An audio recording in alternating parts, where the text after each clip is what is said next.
மாண்புமிகு பேரவைத் தலைவர்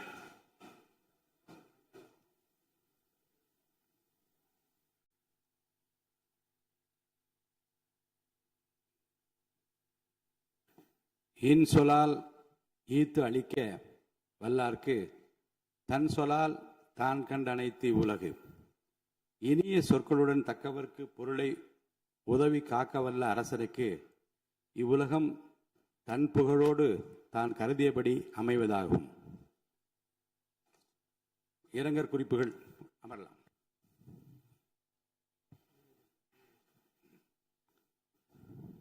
இரங்கற் குறிப்புகள்.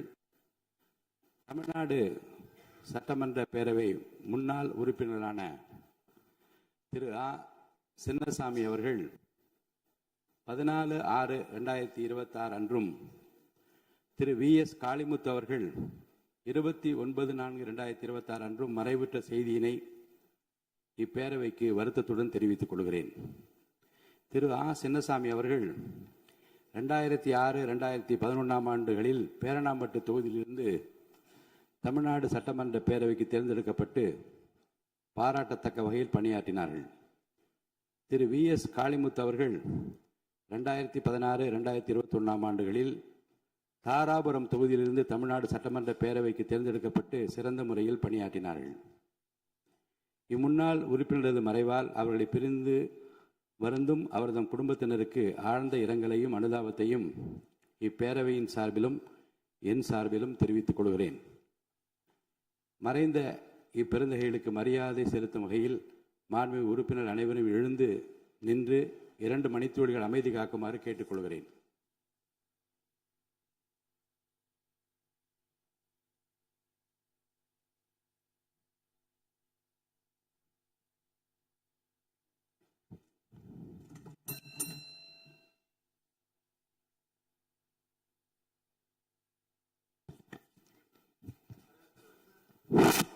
ஆளுநர் பேரவைக்கு நன்றி தெரிவிக்கும் தீர்மானம். ஆளுநர் பேரவைக்கு நன்றி தெரிவிக்கும் தீர்மானத்தின் மீது கொடுக்கப்பட்ட திருத்தங்கள் இன்று முன்மொழியப்பட்டு வழிமொழியப்பட வேண்டும். திருத்தங்களை முன்மொழிகின்ற உறுப்பினர்களுக்கு என்னுடைய அன்பான வேண்டுகோள். திருத்தங்களை முன்மொழிகின்ற உறுப்பினர்கள் நான் கொடுத்துள்ள திருத்தங்களை முன்மொழிகின்றேன் என்று சொன்னால் மட்டும் போதுமானது. கொடுத்துள்ள திருத்தங்கள் அவை நடவடிக்கை குறிப்பில் பதிவு செய்து கொள்ளப்படும். அதற்கு பிறகு முன்மொழிகின்ற உறுப்பினர்களுக்கு அருகில் அமர்ந்துள்ள உறுப்பினர் நான் அதை வழிமொழிகின்றேன் என்று சொன்னால் மட்டும் போதும். இந்த முறையை பின்பற்றும்படி நான் கேட்டுக்கொள்கிறேன். திருத்தங்கள் கொடுத்துள்ள உறுப்பினர் பெயரை நான் வரிசையாக படிக்கின்றேன். மாண்பு உறுப்பினர் திரு இரா ஜெயராமகிருஷ்ணன் அவர்கள்.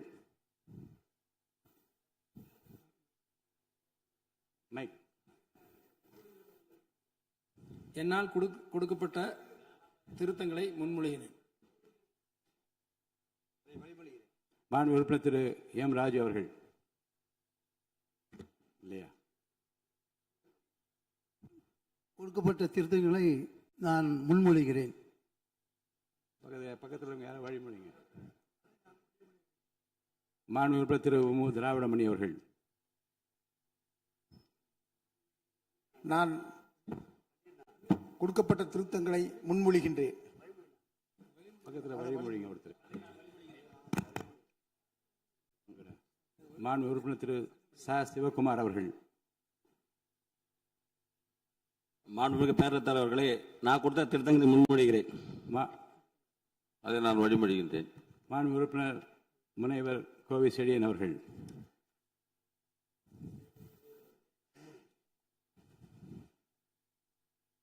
அதை நான் வழிமொழிகிறேன். மாண்பு உறுப்பினர் திரு பி.கே. சேகர் பாபு அவர்கள்.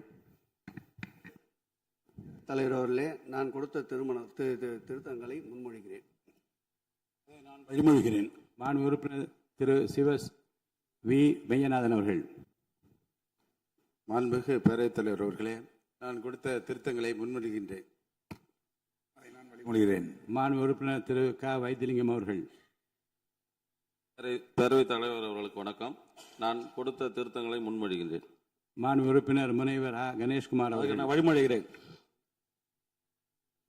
மாண்புமிகு பேரவைத் தலைவர் அவர்களே, நான் கவர்னர் உரையின் மீது கொடுத்த திருத்தங்களை முன்மொழிகிறேன். அது நான் வழிமொழிகிறேன். மாண்பு உறுப்பினர் திரு காதர் பாஷா முத்துராமலிங்கம் அவர்கள். மாண்புமிகு பேரவைத் தலைவர் அவர்களே, நான் கொடுக்கப்பட்ட தீர்மானங்களை முன்மொழிகிறேன். மாண்புமிகு உறுப்பினர் திரு அதை நான் வழிமொழிகிறேன். மாண்புமிகு உறுப்பினர் திரு தங்கம் தென்னரசு அவர்கள். பேரவைத் தலைவர்களே, நான் கொடுத்திருக்கக்கூடிய திருத்தங்களை நான் முன்மொழிகிறேன். மாண்புமிகு பேரவைத் தலைவர் அவர்களே, உறுப்பினர் அவர்கள் முன்மொழிந்ததை நான் வழிமொழிகிறேன். மாண்புமிகு உறுப்பினர் திரு மு தமிமுன் அன்சாரி அவர்கள் அவர் இருக்கையில் இல்லை.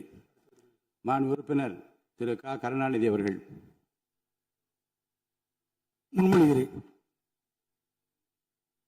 நான் அதை வழிமொழிகிறேன். மாண்புமிகு உறுப்பினர் திரு க கார்த்திகேயன் அவர்கள். அதை நான் முன்மொழிகிறேன். அதை நான் வழிமொழிகிறேன். மாண்புமிகு உறுப்பினர் திரு க அண்ணாதுரை அவர்கள். மாண்புமிகு பேரவைத் தலைவர் அவர்களே, திருத்தங்களை முன்மொழிகிறேன். நான் அதை வழிமொழிகிறேன். மாண்புமிகு உறுப்பினர் திரு த சாமிநாதன் அவர்கள். பேரவைத் தலைவர் அவர்களே, நான் கொடுத்த திருத்தங்களை முன்மொழிகிறேன். நான் அதை வழிமொழிகின்றேன். மாண்புமிகு உறுப்பினர் திரு சி வே கணேசன் அவர்கள். மாண்புமிகு பேரவைத் தலைவர் அவர்களே, நான் கொடுத்த திருத்தங்களை முன்மொழிகிறேன். அதை நான் வழிமொழிகின்றேன். மாண்புமிகு உறுப்பினர் திரு ஜி ஆர் வசந்தவேல் அவர்கள். அவர்களே, நான் கொடுத்த திருத்தங்களை முன்மொழிகின்றேன். அதை நான் வழிமொழிகிறேன். மாண்புமிகு உறுப்பினர் திரு அர சக்கரபாணி அவர்கள் இருக்கையில் இல்லை. மாண்புமிகு உறுப்பினர் திரு துரை சந்திரசேகரன் அவர்கள்.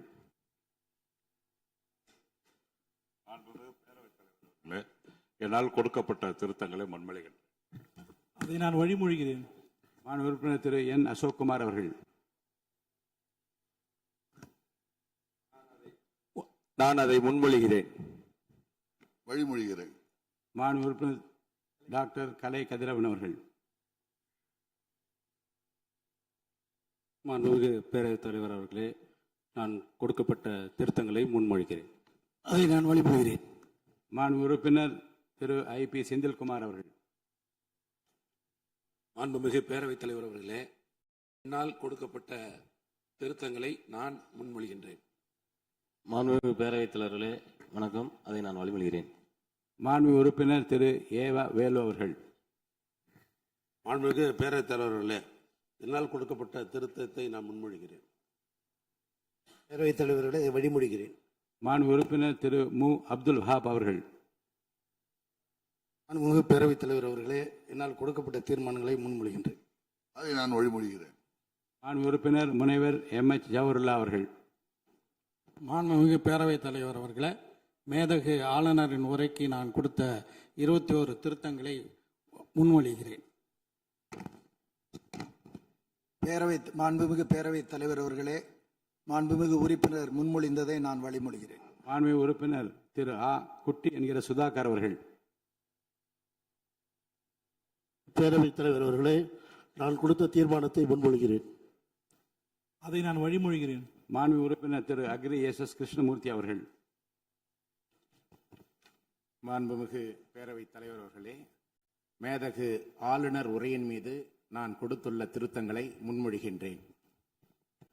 மாண்புமிகு பேரவைத் தலைவர் அவர்களே, அதை வழிமொழிகிறேன்.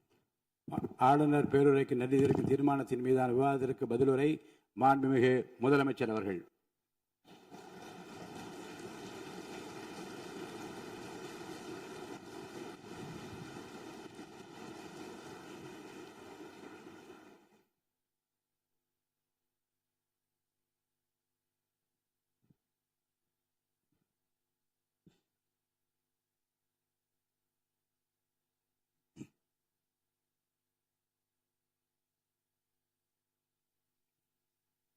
மாண்புமிகு பேரவைத் தலைவர் அவர்களே, மாபெரும் தலைவர்கள் வழிநடத்திய மாபெரும் வரலாற்று சிறப்பு கொண்ட இந்த சட்டமன்ற பேரவையின் 17வது சட்டமன்ற பேரவைக்கு நம்மையும் நம்ம தமிழக வெற்றிக் கழகத்தை சார்ந்த சட்டமன்ற உறுப்பினர்களையும் தேர்ந்தெடுத்து அனுப்பின நிரந்தரமாக என் நெஞ்சில் குடியிருக்கும் தாயன்புமிக்க தமிழக மக்கள் அனைவருக்கும் என்னுடைய மனப்பூர்வமான நன்றிகள். 17வது சட்டமன்ற கூட்டத்தொடரின் முதல் ஆளுநர் உரையின் மீதான நன்றி தெரிவிக்கும் தீர்மானத்திற்கு பதிலுரை வழங்க வாய்ப்பளித்த மாண்புமிகு பேரவைத் தலைவருக்கு நம் வணக்கத்தை தெரிவித்துக் கொள்கிறோம். மாண்புமிகு பேரவைத் தலைவர் அவர்களே, இந்த 17வது மாமன்றத்தில் அதிகப்படியான 12 கட்சிகளை சேர்ந்த பிரதிநிதிகள் தேர்ந்தெடுக்கப்பட்டிருக்கும். நாம கொள்கை ரீதியாகவும் நிலைப்பாடு ரீதியாகவும் வேறுபட்டு இருந்தாலும் மக்கள் பணி செய்வதுதான் நம்ம எல்லாருக்கும் பிரைமரியா இருக்கிற ஒரே எய்ம். அந்த வகையில தான் நம்ம எல்லாருமே நம்ம மக்களால் அங்கீகரிக்கப்பட்டு சட்டமன்றத்திற்கு வந்திருக்கிறோம். அதனால நாம கருத்தால் வேறுபட்டாலும் மக்கள் சேவை என்ற நோக்கத்தில் நம்ம மாநிலம் சார்ந்த விஷயங்கள்ல நம்ம எல்லாரும் ஒன்றிணைந்து பயணிச்சா நம்ம தமிழ்நாடு என்னைக்கும் எதிலையும் முதன்மை மாநிலமாக திகழும். ஆளுநர் உரைக்கு நன்றி தெரிவிக்கும் தீர்மானத்தில் பேசின மாண்புமிகு உறுப்பினர்களுக்கு நன்றி. எதிர்த்து பேசினாதான் எதிர்கட்சின்னு ப்ரூவ் பண்ண முடியும்னு நினைச்சுக்கிட்டு பேசின எதிர்கட்சியை சேர்ந்த எதிர்கட்சி தலைவர் உள்ளிட்ட மாண்புமிகு உறுப்பினர்களுக்கும் வணக்கமும் நன்றியும். பதிலுரை வழங்குற அதே நேரத்தில் நம்மளை சட்டமன்ற உறுப்பினராக தேர்ந்தெடுத்த பெரம்பூர் தொகுதி மக்களுக்கு நம்மளோட நெஞ்சார்ந்த நன்றிகள். அதே மாதிரி ராஜினாமா பண்ணிட்டாலும் நம்மளை தேர்ந்தெடுத்த திருச்சி கிழக்கு மக்களுக்கும் இந்த மன்றத்தில் நம்மளோட நன்றியை பதிவு செய்கிறோம். அப்புறம் நம்மளோட அரசியல் பயணத்தை பற்றியும் கொஞ்சம் பதிவு செய்ய விரும்புகிறோம். நாம் ஏதோ ஷூட்டிங்லேருந்து நேராக வந்து சிஎம் ஆன மாதிரியே சில பேர் ஒரு இமேஜ் கிரியேட் பண்ணுறாங்க. அவங்களுக்கு அவங்க ஆசைப்படுற லாங்குவேஜ்லேயே சொல்கிறோம், அது வெறும் ரீல் தான், ரியல் கிடையாது. ஒரு சாதாரண நடிகனாக தான் நம்ம கெரியர் தொடங்குச்சு. அப்புறம் அப்படியே சின்சியராக உழைச்சி மேலே வந்தோம். நம்ம கெரியரில் நாம் மேலே வந்ததுக்கு இந்த விஜய் ஒருத்தன் மட்டுமே காரணம் இல்லை, அவனோட உழைப்பு மட்டுமே காரணம் இல்லை. இந்த விஜயோட உழைப்புக்கும் உயர்வுக்கும் பின்னாடி இருக்கிற ஒட்டுமொத்த தமிழ்நாட்டு மக்களோட அன்பும் அரவணைப்பும் தான் காரணம். ஒவ்வொரு வீட்டில் இருக்க ஒவ்வொருத்தரும் நம்மளை அவங்க வீட்டில் ஒருத்தனா ஏற்றுக்கிட்டது தான் நமக்கு கடவுளும் மக்களும் தந்த மிகப்பெரிய வரம். அதுக்காகவே கடவுளுக்கு சமமான நம்மளோட சொந்தங்களான தமிழக மக்கள் அனைவருக்கும் மீண்டும் மீண்டும் நன்றி. இப்படி நம்மளை தாயன்போடு அள்ளி அரவணைச்ச தமிழ்நாட்டு மக்களுக்கு நாம் எப்படியெல்லாம் துணையாக இருந்தோம், எப்படியெல்லாம் மக்களோட மக்களா இருந்தோம்னு சொல்றேன். 1990ஸ்லயே ரசிகர் மன்றமாக இருந்தப்பவே மக்களுக்கு துணையா நிற்க ஆரம்பிச்சோம். அதுக்கப்புறம் நற்படி மன்றமாகவும் அதுக்கப்புறம் விஜய் மக்கள் இயக்கமாகவும் மாறி மக்களோட மக்களா நின்றுகிட்டு இருந்தோம். 2008 ஈழத் தமிழருக்கு ஆதரவா உண்ணாவிரதம் போராட்டம் செஞ்சோம். போர் முடிவுக்கு வரணும், நம்ம தொப்புள் கூடிய உறவுகளான ஈழத் தமிழர்களுக்கு பாதுகாப்பான நிம்மதியான ஒரு வாழ்வு கிடைக்கணும்னு அன்னைக்கே கோரிக்கை வச்சோம். 2009 ஆரம்பிச்ச விஜய் மக்கள் இயக்கம் வழியா நம்மளோட மக்கள் நல பணிகளை எக்ஸ்டெண்ட் அண்ட் எக்ஸ்பேண்ட் பண்ணிக்கிட்டே வந்தோம். கல்விக்கு துணையா இருந்தோம், சோஷியல் சர்வீஸ் செஞ்சோம், வெள்ள நிவாரணத்தில் துணையா இருந்தோம், கொரோனா காலத்தில் மக்களுக்கு தோள் கொடுத்தோம். விலையில்லா விருந்தகம், குருதியகம், முட்டைப்பால் ரொட்டி திட்டம், விழியகம், பயிலகம், நூலகம், இப்படி பல வழியில மக்களுக்கு துணையா இருந்தோம். அப்புறம் நம்மளோட திரைப்படங்கள்ல நம்மளால முடிஞ்ச வரைக்கும் ஊழல் எதிர்ப்பை சொன்னோம், சமூக நீதியை சொன்னோம், கல்வியை பத்தி சொன்னோம், அரசியலை பத்தி சொன்னோம். அரசியலை பத்தி பேசுனதுனால நம்ம படங்கள் சந்திச்ச இது வரைக்கும் சந்திக்கிற பிரச்சனையை பத்தி எல்லாருக்குமே தெரிஞ்சதுதான். இது மட்டும் இல்லாம 2011 நாகப்பட்டினத்தில் மீனவர் பிரச்சனைகளுக்கு ஆதரவா ஒரு பெரிய பொதுக்கூட்டம் நடத்தினோம். மீனவர்கள் மீதான தாக்குதலை கண்டிச்சு பேசி அதில் நம்மளோட எதிர்ப்பை பதிவு செஞ்சோம். 2017 ஜல்லிக்கட்டு போராட்டத்தில் தமிழர் பண்பாட்டு உரிமைக்கான நம்மளோட ஆதரவை தெரிவித்தோம். 2018 ஸ்டெர்லைட் போராட்டம், துப்பாக்கி சூட்டில் பாதிக்கப்பட்ட நம்ம சொந்தங்களை நேரில் சந்திச்சு ஆறுதல் சொன்னோம். 2021 உள்ளாட்சி தேர்தலில் விஜய் மக்கள் இயக்க வேட்பாளர்கள் போட்டியிட்டு ஜெயிச்சாங்க. கல்வி விருது விழா நடத்தி சிறந்த மதிப்பெண் பெற்ற மாணவ மாணவிகளுக்கு ஊக்கத்தொகையும் பரிசும் கொடுத்தோம். 2024 தமிழக வெற்றி கழகத்தை ஆரம்பிச்ச உடனேயே CAA-வை எதிர்த்து அறிக்கை விட்டோம். அரசியல் கட்சி ஆரம்பிச்சு விழுப்புரம் மாவட்டத்தில் விக்கிரவாண்டியில் நம்மளோட முதல் மாநில மாநாட்டிய வெற்றி கொள்கை திருவிழாவை நடத்தினோம். தந்தை பெரியார், பெருந்தலைவர் காமராஜர், அண்ணல் அம்பேத்கர், வீரமங்கை வேலுநாச்சியார், மக்கள் சேவகர் அஞ்சலை அம்மாள்னு நம்மளோட 5 கொள்கை தலைவர்களை அறிவிச்சோம். இந்தியாவிலே 2 பெண் ஆளுமைகளை கொள்கை தலைவர்கள் அறிவிச்ச ஒரே கட்சி நம்ம டிவிக்கு மட்டும்தான் என்ற பெருமையோடு அறிவிச்சோம். பெரியார் சொன்ன மாதிரியே அவர் சொன்னதுல நமக்கு ஏற்புடையதை மட்டும் எடுத்துக்கிட்டோம். அவரோட கடவுள் மறுப்பு கொள்கையில நமக்கு உடன்பாடு இல்லைன்னு ஓப்பனா அறிவிச்சோம். நமக்கு கடவுள் நம்பிக்கை உண்டுன்னு அறிவிச்சோம். யாரோட நம்பிக்கைக்கும் நாம் எதிரானவங்க இல்லைன்னு தெளிவா அறிவிச்சோம். பெண் கல்வி, பெண்கள் முன்னேற்றம், சமூக சீர்திருத்தம், சமூக நீதி, இப்படி பெரியாரோட கருத்துக்களை நிறையவே ஏத்துக்கிட்டோம்னு அறிவிச்சோம். அண்ணல் அம்பேத்கரோட சம வாய்ப்பு, சமநீதி, சமத்துவத்தை ஃபாலோ பண்ணுவோம்னு அறிவிச்சோம். பெருந்தலைவர் காமராஜரோட மதச்சார்பின்மையை ஏத்துக்கிட்டதோட அவரோட நேர்மையான நிர்வாகத்தையே ஒரு கொள்கையா ஏத்துக்கிட்டோம்னு அறிவிச்சோம். வீரமங்கை வேலு நாச்சியாரோட மண் மீட்பையும் சமூக நல்லிணக்கத்தையும் பின்பற்றுவோம்னு அறிவிச்சோம். மக்கள் சேவகர் அஞ்சலை அம்மாளோட விடுதலை வேட்கையையும் மக்களோட வாழ்வாதாரத்துக்காக உறுதியாக நிற்கிறதையும் பின்பற்றுவோம்னு சொன்னோம். எல்லாருக்கும் எல்லாமும் கிடைக்கணும், எம் மதமும் நம் மதம்னு சொல்லி மதச்சார்பற்ற சமூக நீதி தான் நம்ம கொள்கைன்னு அறிவிச்சோம். நம்ம கொள்கை எதிரி யாரு, அரசியல் எதிரி யாருன்னு ஓப்பனா அறிவிச்சோம். எல்லாத்துக்கும் மேல பிறப்புக்கும் எல்லா உயிருக்கும்ன்றத நம்மளோட அடிப்படை அரசியல் கோட்பாட்டா அறிவிச்சுட்டு தான் அரசியலுக்கே வந்தோம். நம்ம மதுரை மாநாட்டில் நம்மளோட தேர்தல் அரசியல் மற்றும் ஆட்சி அதிகார அரசியல் வழிகாட்டியா அறிஞர் அண்ணாவையும் புரட்சி தலைவர் எம்ஜிஆரையும் ஏத்துக்கிட்டதா அறிவிச்சோம்.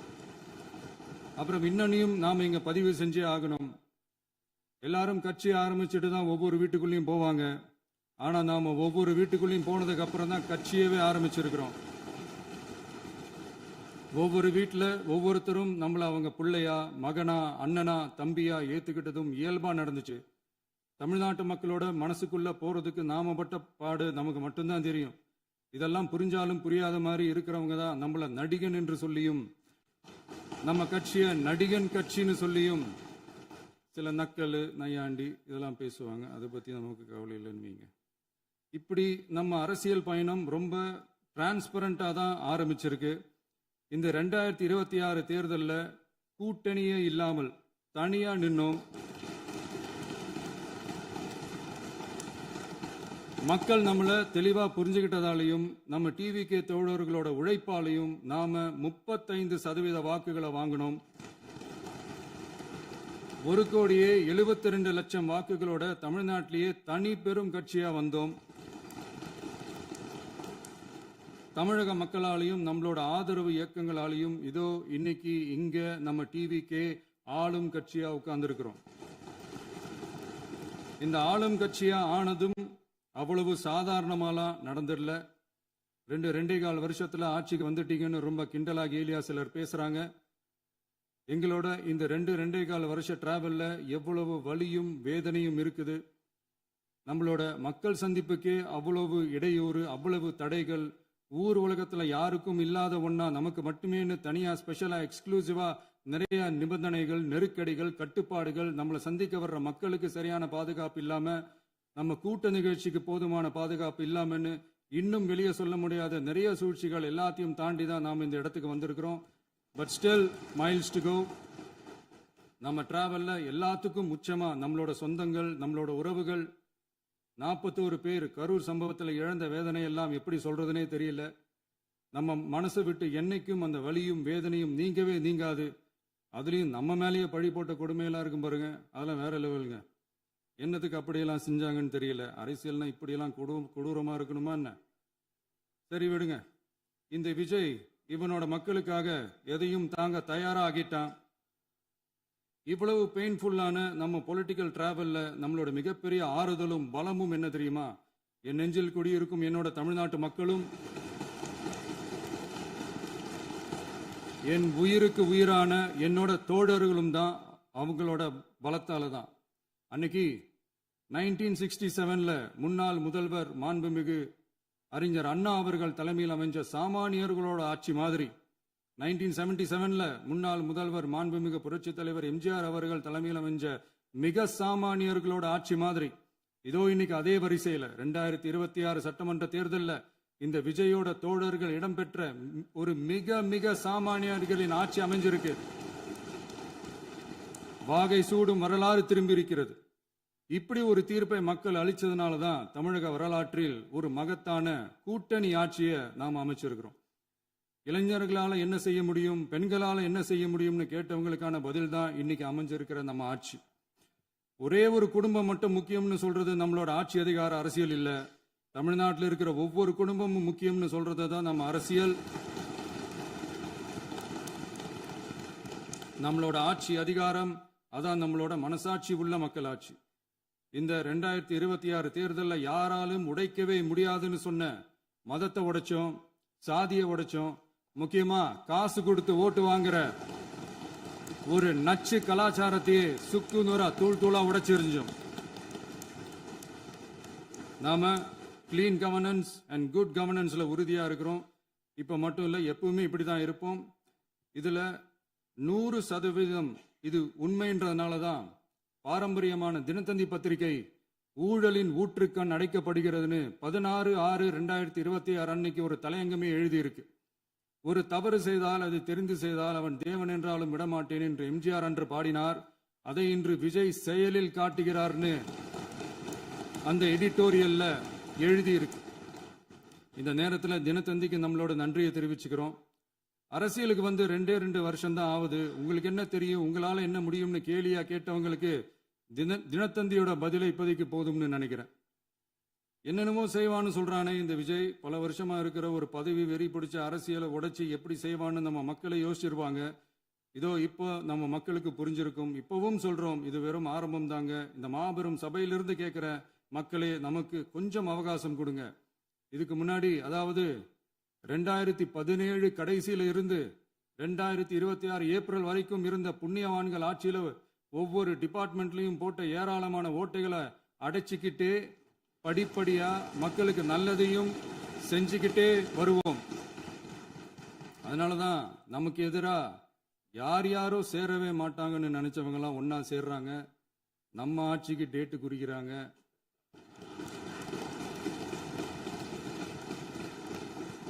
சரி, அவங்கள நம்ம மக்களே பார்த்துப்பாங்க, அதை விடுங்க.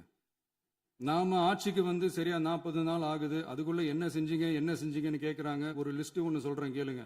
பெண்கள் பாதுகாப்புக்காக சிங்கப்பெண் சிறப்பு படை, 200 யூனிட் வரை கட்டணமில்லா மின்சாரம், போதைப் பொருள் ஒழிப்புக்காக தனிப்படை, குறுவை நெல் சாகுபடியை ஊக்குவிப்பதற்காக 134.83 கோடி சிறப்பு தொகுப்பு திட்டம், வழிபாட்டு தலம், ஸ்கூல், பஸ் ஸ்டாண்டுன்னு அதுக்கு பக்கத்தில் இருக்கிற 717 மதுபான கடைகள் மூடப்பட்டன. அங்க வேலையில் இருந்தவர்களுக்கு வேறு கடைகளில் வேலை, கவனிக்கப்படாமல் விடப்பட்ட அம்மா உணவகங்கள் புதுப்பிக்கப்பட்டன. பத்திரப்பதிவு துறையில் பகல் கொள்ளைக்கு ஃபுல் ஸ்டாப் வைக்கப்பட்டுள்ளது. வருகையில்லா ஆவண பதிவு முறை கொண்டு வர உத்தேசிக்கப்பட்ட செயல்பாட்டில் உள்ளது. அரசு மற்றும் தனியார் மருத்துவமனையில் ஸ்கேன் மையங்களில் கருவுறுவதற்கு முன் மற்றும் பின் ஏற்படும் தவறுகளை கண்காணிக்கவும், மருத்துவ நிறுவனம் முறைப்படுத்தும் சட்ட விதிகள் பின்பற்றப்படுகிறதா என கண்காணிக்கவும், மருத்துவ மற்றும் ஊரக பணிகள் இயக்கத்தின் பயன்பாட்டிற்காக 40 புதிய வாகனங்கள் வழங்கப்பட்டுள்ளது. கூட்டுறவு வங்கியின் ஏழை எளிய மக்கள் வாங்கிய கடனுக்கு முதல் முத்தாய்ப்பாக ரூபாய் 2045 கோடி தள்ளுபடி வழங்கி ஆணையிடப்பட்டுள்ளது. ஒன்றிய அரசிடம் கேட்டுக்கொண்டதற்கிணங்க கடந்த 2 வருடமாக நிறுத்தி வைக்கப்பட்ட இருந்த ஜல் ஜீவன் மிஷன் திட்டம் புதுப்பிக்கப்பட்டு ஜல் ஜீவன் மிஷன் திட்டம் 2.0 நடைமுறைக்கு கொண்டு வரப்பட்டுள்ளது. 18,500 கோடி அளவில் உறுதியளிக்கப்பட்ட காஞ்சிபுரம் மாவட்டத்தில் மைய விரிவாக்க திட்டம், கோயம்புத்தூரில் மின்னணு பொருட்கள் மற்றும் மின்னணு அமைப்புகள் உற்பத்தி திட்டம் மற்றும் திருவள்ளூர் மாவட்டத்தில் காட்டுப்பள்ளி LNT கப்பல் கட்டும் தளம் விரிவாக்க திட்டத்திற்கு ஒப்பந்தங்கள் போடப்பட்டுள்ளன. அனைத்து நிர்வாக நடவடிக்கைகளும் மின்னணு முறையில் மாற்றம் கொண்டு வர நடவடிக்கை எடுக்கப்பட்டு வருகிறது. சட்டவிரோத கல்குவாரி மற்றும் அனுமதியின்றி கனிமங்களை எடுத்துச் செல்வது தடுக்கப்பட்டுள்ளது. பல்வேறு குவாரிகள் சீல் வைக்கப்பட்டுள்ளன. கனிமங்களை கண்காணிப்பது, எல்லைகளை நிர்ணயிப்பது மற்றும் ஆளில்லா விமானம் மூலம் அளவீடு செய்வது போன்றவற்றை செயல்படுத்துவதற்கான பணிகள் மேற்கொள்ளப்பட்டு வருகின்றன. அனைத்து துறைகளிலும் அலுவலர் தலையீடு இல்லாமல் லஞ்ச லாவண்யமற்ற தமிழகத்தை உருவாக்க அனைத்து நடவடிக்கைகளும் முடுக்கிவிடப்பட்டுள்ளது. இதெல்லாம் சாம்பிள் தான், இன்னும் இருக்கு. இந்த வெறும் 40 நாளுக்குள்ளேயே இவ்வளவு செஞ்சிருக்கோம்னா இனி வர்ற நாட்கள்ல கொஞ்சம் கொஞ்சமா படிப்படியா ஸ்டெடியா உழைச்சி லஞ்சலாவணம் இல்லாத, ஊழல் இல்லாத, பெண்களுக்கு பாதுகாப்பான, சுதந்திரமான, டிரான்ஸ்பரண்டான தமிழ்நாட்டை நம்ம சொந்தங்களான தமிழக மக்களுக்கு தர்றது தான் நம்மளோட ஒன் அண்ட் ஒன்லி டார்கெட். கண்டிப்பா அதை நிறைவேற்றியே காட்டுவோம். 8 கோடி மக்கள் நம்மளோட இருக்கிறப்போ ஏங்க அதை செய்ய முடியாது? மாண்புமிகு பேரவைத் தலைவர் அவர்களே, தமிழ்நாட்டின் கருவூலம் எப்படி திசை மாறி உருமாறி தேய்ந்து ஓய்ந்து கிடைக்கிறதுன்னு சொன்னாங்க. திசை மாறி உருமாறி தேய்ந்து ஓய்ந்துன்னு வசனம் மாதிரி ரைமிங்கா இல்லாம வளமான இலக்கியமா இதே சபையில பேசினவங்களோட திறமையான ஆட்சியில நடந்த நிதி மேலாண்மையை பத்தி வெள்ளை அறிக்கையா வெளியிட்டோம். வெள்ளை அறிக்கை வந்ததிலிருந்தே கண்ணை கட்டுதுங்க. அந்த காலத்துல தான் பிள்ளையோ பிள்ளை, தொல்லையோ தொல்லைன்னு சொன்னாங்க. அதே மாதிரி தாங்க அவங்க ஆட்சியாலையும் அவங்களாலையும் இன்னைக்கு தமிழ்நாட்டுக்கே தொல்லையோ தொல்லை. இப்படி ஒரு நிலைமையை உண்டாக்கி வச்சுட்டு இவங்க சொல்றாங்க நமக்கு ஆட்சி செய்ய தெரியாதுன்னு. நம்ம அமைச்சர்களுக்கும் நம்ம சட்டமன்ற உறுப்பினர்களுக்கும் ஒன்றும் தெரியாதுன்னு. ஆமாங்க, எங்களுக்கு தெரியாதுதான். எங்க சட்டமன்ற உறுப்பினர்களுக்கும் அமைச்சர்களுக்கும் மக்கள் பணி செய்ய தெரிஞ்ச அளவுக்கு மக்கள் பணத்தை சுருட்ட தெரியாதுதான்.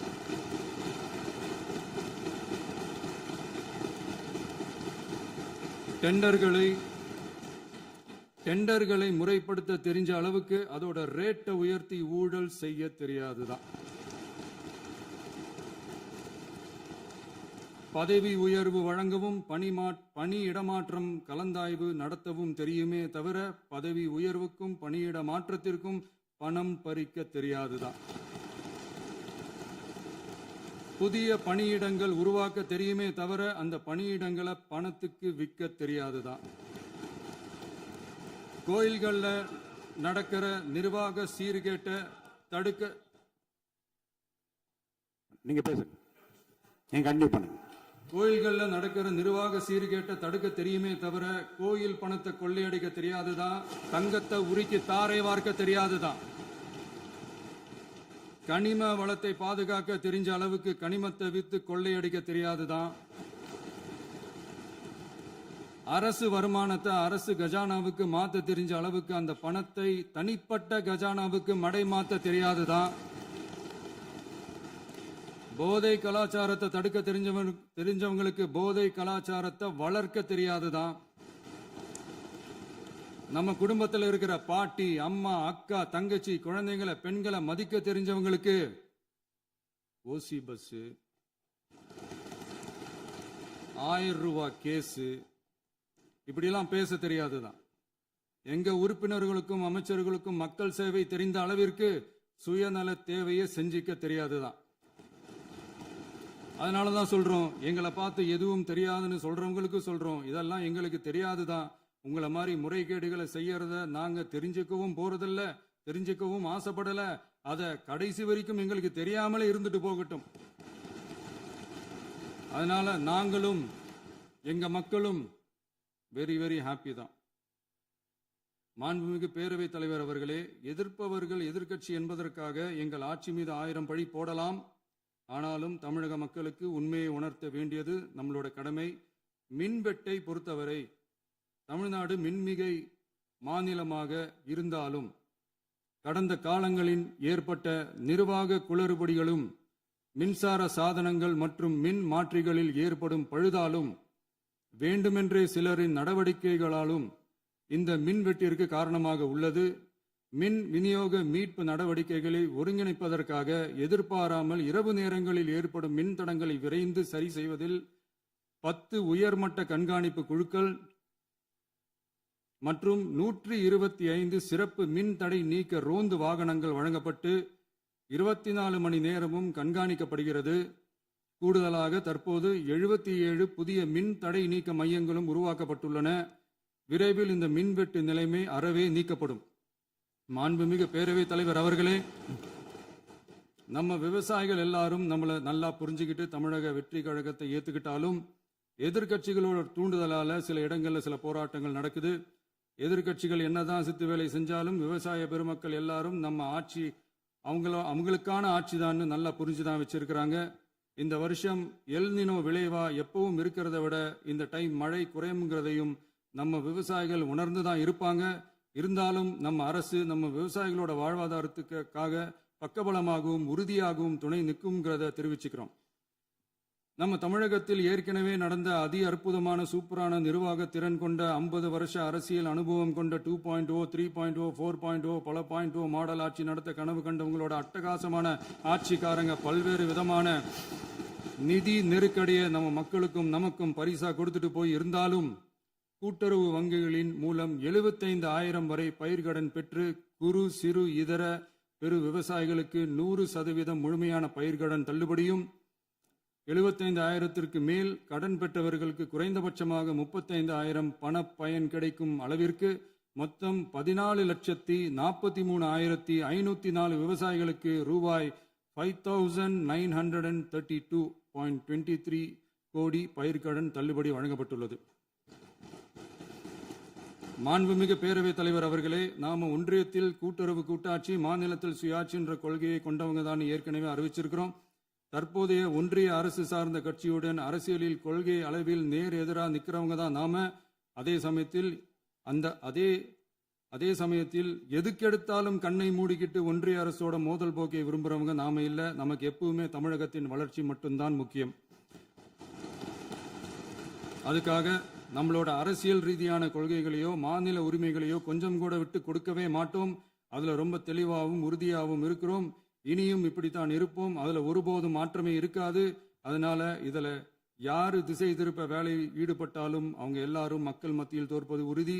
எனவே நம்ம மக்களுக்கோ சிறுபான்மை சகோதரர்களுக்கோ நம்ம ஆதரவு இயக்கங்களுக்கோ எந்தவித சந்தேகமும் வேண்டாம். நாம் யாரோட டீமும் இல்ல. நாம எப்பவுமே பியூரான பீப்புள்ஸ் டீம். இன்னும் சொல்ல போனா நாம secular team, social justice team. மாண்புமிகு பேரவைத் தலைவர் அவர்களே, அரசு விழாக்கள், கல்வி நிறுவனங்கள் மற்றும் பல அதிகாரப்பூர்வ நிகழ்ச்சிகளோட தொடக்கத்தில் நம்ம தமிழ்தாய் வாழ்த்த பாடுறது தான் வழக்கமாக இருக்கு. தமிழ்தாய் வாழ்த்த பொறுத்த வரைக்கும் நம் அரசு இதுல நம்மளோட உறுதியான நிலைப்பாட்டை ஒன்றிய அரசுக்கு மிக தெளிவாக தெரிவிச்சிருக்கு. அது இல்லாம இதில் மாநில அரசின் கொள்கைக்கு ஏற்ப ஒன்றிய அரசின் அறிவிக்கையில் திருத்தம் மேற்கொள்ள கோரிக்கையும் விடுக்கப்பட்டுள்ளது. நீட் தேர்வை பொறுத்தவரை கிராமப்புற மற்றும் பொருளாதார ரீதியாக பின்தங்கிய மாணவர்களுக்கு சமமான வாய்ப்பை வழங்குவதில்லை. மருத்துவ கல்வியில் சமூக நீதி மற்றும் சம வாய்ப்பை நீட் பாதிக்கிறது என்பதை உணர்கிறோம். எனவே மருத்துவ படிப்புகளுக்கான சேர்க்கையை 12ஆம் வகுப்பு மதிப்பெண்களின் அடிப்படையில் நடத்த வேண்டும் என்று நமது அரசு வலியுறுத்தி வருகிறது. மத்திய அரசிடம் நீட்டிலிருந்து தமிழ்நாட்டிற்கு விலக்கு வழங்க வேண்டும் என்று கோரிக்கை விடுத்துள்ளது. மாண்புமிகு பேரவைத் தலைவர் அவர்களே, பேரறிஞர் அண்ணா அவர்கள் தலைமையிலான அரசு 1968இல் இருமொழி கொள்கையை நடைமுறைப்படுத்தியது. தமிழ் ஆட்சி மொழி, தமிழ் மொழியை பாதுகாப்பது, மாணவர்களுக்கு ஆங்கிலத்தின் மூலம் உலக அளவிலான வாய்ப்புகளை வழங்குவது, எந்த ஒரு மொழியையும் கட்டாயமாக திணிப்பதை தவிர்ப்பது மற்றும் எதிர்ப்பது, நிலத்தின் மொழி மற்றும் பண்பாட்டு அடையாளத்தை பேணுவது என்பதை நம் தமிழக வெற்றிக் கழக ஆட்சி ஏற்றுக்கொண்டுள்ளது. எனவே தமிழ்நாட்டில் தமிழ் ஆட்சி மொழி மற்றும் இருமொழி கொள்கை என்பதில் நமக்கு மாற்று கருத்தே இல்லை. மாண்புமிகு பேரவைத் தலைவர் அவர்களே, கடந்த 11/6/2026 அன்று நடந்த நிதி ஆயோக் கூட்டத்தில் தமிழ்நாடு அரசின் சார்பாக கலந்து கொண்டு வறுமையற்ற தமிழ்நாடு இயக்கம் உருவாக்க தேவையான நிதியையும், தமிழ்நாட்டுக்கு 2 எய்ம்ஸ் மருத்துவமனைகளை தருமாறும், மருத்துவம் மற்றும் பல் மருத்துவ படிப்பிற்கு 12ஆம் வகுப்பு மதிப்பெண் அடிப்படையில் இடங்களை நிரப்புதல் குறித்தும், செயற்கை நுண்ணறிவு தொடக்க நிறுவன வளர்ப்பு மையங்கள் தமிழ்நாட்டில் அமைக்கவும், இளைஞர் திறன் மற்றும் வேலைவாய்ப்பு இயக்கம் செயல்படுத்த வேண்டியும், பெண்கள் தலைமையிலான வளர்ச்சி குறித்தும், மீனவ சமுதாயங்களின் வாழ்வாதாரம் மற்றும் மீன்பிடி படகுகள் மற்றும் மீனவர்களை விடுவித்தல் குறித்து நிரந்தர நடவடிக்கை எடுக்க வேண்டியும், காலநிலை தாங்கும் தன்மை பெருந்திட்டம் 2045இல் கீழ் விண்வெளி உற்பத்தி மையத்தை தேசிய விண்வெளி உற்பத்தி மையமாக அறிவிக்க கோரியும், தமிழ்நாட்டில் சாலை போக்குவரத்து, நெடுஞ்சாலை மற்றும் ரயில்வே அமைச்சகத்தின் மேம்பாட்டு குறித்தும், அனைத்து கிராமங்களையும் டிஜிட்டல் இணைப்பு வசதி ஏற்படுத்துதல் குறித்தும், கூட்டு குடிநீர் திட்டம் தொடரவும், அரசின் விழாக்களில் தமிழ்தாய் வாழ்த்துக்கான முதலிடத்திற்கான கோரிக்கையும், மேகதாது அணை கட்டுமான நிறுத்தத்தை உறுதிப்படுத்தவும், மாநிலத்தின் மீது மும்மொழி கொள்கையை வற்புறுத்தாமல் புதிய கல்விக் கொள்கையை திணிக்காமல் தமிழகத்திற்கான கல்வித் தொகை ரூபாய் 3,284 கோடியை விடுவிக்க கோரியும், ஆண்டுதோறும் 5 லட்சம் இளைஞர்களுக்கு உதவித் தொகையுடன் கூடிய பணியினை தொழில்நுட்ப பயிற்சி வழங்க ஒத்துழைப்பு வழங்குமாறும், ஒகேனக்கல் 3ஆம் கட்ட கூட்டு குடிநீர் திட்டத்திற்கான நிதி ரூபாய் 2283.40 விடுவிக்கவும், வேலை வாய்ப்பு மற்றும் வாழ்வாதாரத்துக்கான உத்தரவாத திட்டத்தின் கீழ் வேலை வாய்ப்புகளை உருவாக்க உடனடி நடவடிக்கை மேற்கொள்ள வேண்டியும் மற்றும் திருக்குறளை தேசிய இலக்கியமாக அறிவிக்குமாறும் தமிழ்நாடு சார்பில் பேசியுள்ளோம் என்பதை தெரிவித்துக் கொள்கிறோம். மாண்புமிகு பேரவைத் தலைவர் அவர்களே, அண்டை மாநிலங்களுடனான நட்புறவு ஒரு மாநிலத்தின் வளர்ச்சிக்கும் நாட்டின் ஒற்றுமைக்கும் மிகவும் அவசியமானது. தமிழ்நாடு தனது அண்டை மாநிலங்களுடன் நதி நீர் பங்கீடு, பொருளாதாரம், கல்வி, கலாச்சாரம் மற்றும் போக்குவரத்து துறைகளில் நல்லுறவை பேணி வருகிறது. பரஸ்பர மரியாதை, ஒத்துழைப்பு மற்றும் கூட்டாட்சி தத்துவத்தின் அடிப்படையில் அண்டை மாநிலங்களுடனான நட்புறவை வலுப்படுத்தவும் நமது ஆட்சியில் காக்கப்படுகிறது.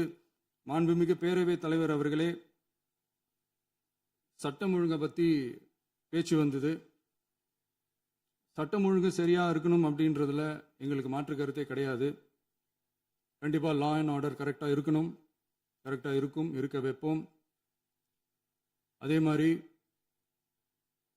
பெண்கள் பாதிக்கப்படுறதையும் இங்கே யாராலையும் சகிச்சிக்கவே முடியாது. அதுக்கான கடுமையான நடவடிக்கைகள் நம்ம அரசு எடுத்துக்கிட்டு இருக்கிறோம். இந்த சிங்கப்பெண் சிறப்பு அதிரடிப்படை கூட அதுக்கான ஒரு ஃபர்ஸ்ட் ஸ்டெப் தான். அதே மாதிரி இந்த போதைப் பொருள் நடமாட்டம் அதை கண்ட்ரோல் பண்ணுறதுக்கும் நம்ம அரசு கடுமையான நடவடிக்கைகள் எடுத்துக்கிட்டு இருக்கிறோம். அதையும் கண்டினியூ பண்ணி எடுப்போம். மாண்புமிகு பேரவைத் தலைவர் அவர்களே, இப்போ நான் சொன்ன இந்த பிரச்சனைகள்லாம்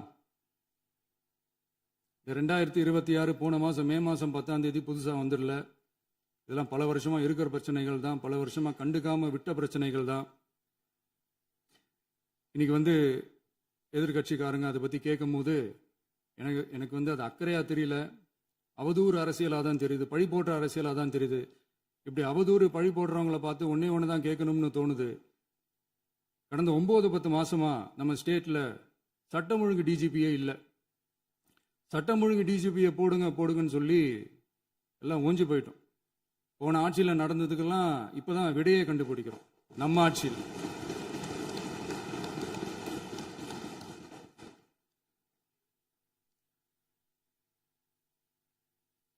இந்த போதைப் பொருள் நடமாட்டம்லாம் தாறுமாற அப்படியே பரவி கொட்டி கிடக்குது. இதெல்லாம் இனிஷியல் ஸ்டேஜ்லேயே யார் கண்ட்ரோல் பண்ணியிருக்கணும்? போலீஸ் டிபார்ட்மெண்ட் அப்போ யார் கையில் இருந்தது? இத்தனை கேள்வி நம்மளை பார்த்து கேட்குறாங்களே, ஒரே ஒரு கேள்வி தான் நான் கேட்கணும்னு தோணுது. போலீஸ் டிபார்ட்மெண்ட்டை கையில் வச்சுக்கிட்டே பிகினிங்லேயே இனிஷியல் ஸ்டேஜ்லேயே இந்த போதைப் பொருள் நடமாட்டத்தை ஏன் கண்ட்ரோல் பண்ணலை? மனசாட்சி உள்ளவங்க இந்த பிரச்சனையெல்லாம் ஏன் நடக்குதுன்றது அவங்களுக்கே நல்லா தெரியும். இன்னைக்கு சட்டம் ஒழுங்கை பற்றி கேள்வி கேட்கக்கூடாதா அப்படின்னா தாராளமாக கேட்கலாம். இது ஜனநாயக அரசு, மன்னராட்சிலாம் கிடையாது, மனசாட்சி உள்ள மக்களாட்சி. அதனால கேள்வி கேட்கலாம், எல்லாருக்கும் எல்லா உரிமையும் உண்டு. விமர்சனம் செய்யலாம், எல்லாருக்கும் எல்லா உரிமையும் உண்டு. ஆனால் நம்ம ஆட்சியில் என்ன நடவடிக்கைகள் எடுத்திருக்கோன்றது தெரிஞ்சுக்கிட்டு அதுக்கேற்ற மாதிரி ஒரு நடுநிலையாக பேசுனீங்கன்னா கொஞ்சம் நல்லா இருக்கும். சட்டம் ஒழுங்கை பற்றி யாருக்கு என்ன யோசனை இருந்தாலும், மக்கள் நலனுக்காக யாருக்கு என்ன யோசனை இருந்தாலும் அதை தாராளமாக சொல்லலாம்.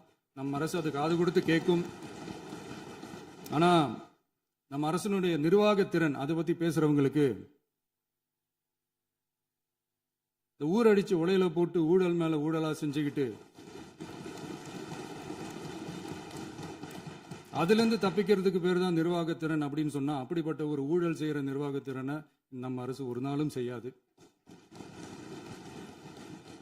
பொட்டி பெட்டியா பணத்தை வச்சுக்கிட்டு, பெட்டியை வச்சு எல்லாம் செஞ்சுக்கிட்டு, போதைப் பொருள் பாதுகாவல் கழக மாடல் அரசாங்கம் செஞ்ச ஒவ்வொரு ஊழலா வெளியில வந்துகிட்டு இருக்கு.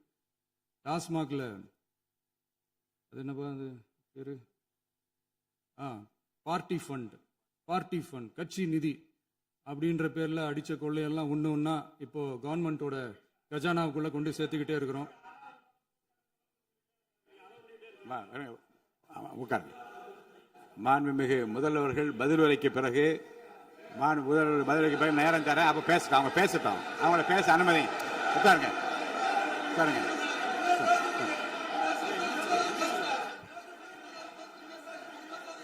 மாண்புமிகு அலோவ் பண்றேன் உட்காருங்க. மாண்பு உறுப்பினர்கள் நீங்க இங்க உட்காருங்க, அமைதியா உட்காரு. நீங்க எல்லாம் உட்காருங்க. உட்காருங்க. மாண்புமிகு நீங்க எல்லாரும் உட்காருங்க. அமைதியா உட்காருங்க. இருங்க உட்காருங்க. அப்புறம் நீங்க என்ன உருங்க நான் கொடுப்பேன். உட்காருங்க. நான் பாயிண்ட் ஆஃப் வர கொடுங்க. நான் கொடுக்குறேன். உட்காருங்க உட்காருங்க உட்காருங்க உட்காருங்க உட்காருங்க உட்காருங்க உட்காருங்க உட்காருங்க உட்காருங்க உட்காருங்க உட்காருங்க. மாண்புமிகு முதல்வர் அவர்கள் கோர்வையாக நிதானமாக சொல்லிக்கொண்டே இருக்கிறார். நீங்க குறிப்பெடுத்து வைத்துக் கொள்ளுங்கள். பேசி முடித்தவுடன் நான் உங்களுக்கு அவகாசம் தருகிறேன். நீங்க ஒண்ணு சொல்லுங்க, என்ன என்பது நீங்க சொல்லுங்க. உங்க சொல்லுகிற வாய்ப்பை நான் உங்களுக்கு தருகிறேன். இப்போது மாண்புமிகு முதலமைச்சர் உங்கள் உரையை தொடரலாம்.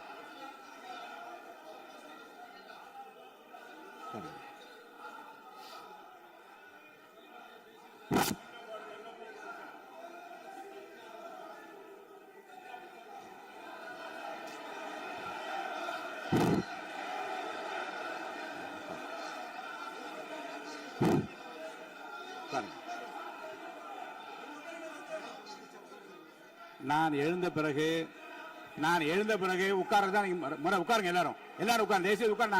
நான் அலோவ் பண்றேன். உட்காருங்க. அமைதியா உட்காருங்க. நான் அலோவ் பண்றேன். அமைதியா உட்காருங்க. உட்காருங்க. அங்க இருந்து குரல் கொடுக்காதீங்க. உட்காருங்க.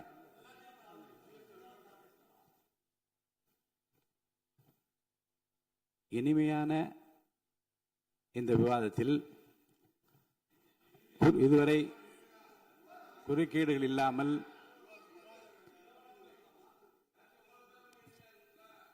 கொஞ்சம் அமைதியா இருங்க.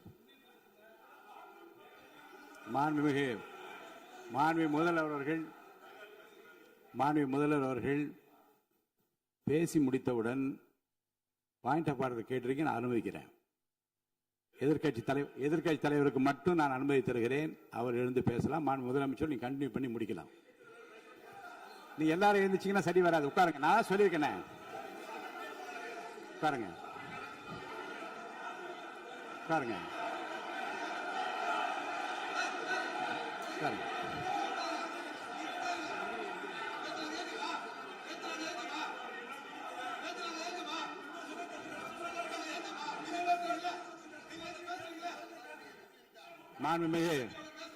மாண்பு உறுப்பினர் அமைதி காக்க வேண்டும். நேற்று எதிர்க்கட்சி தலைவர் பேசுகிற போதும் அவர் பேசுகிற எல்லாவற்றுக்கும் நான் அனுமதி அளித்தேன்.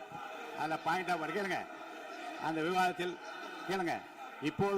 இப்போதும் மாண்புமிகு முதலமைச்சர் அவர் பேசி முடித்த பிறகு நான் உங்களுக்கு அதுக்குரிய அவகாசத்தை தருகிறேன். நீங்க கேள்வி கேளுங்க.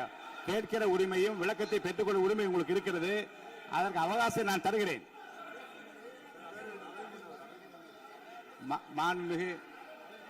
மாண்புமிகு உறுப்பினர் அமருங்க. நான் என் தீர்ப்பை சொல்லுகிறேன்.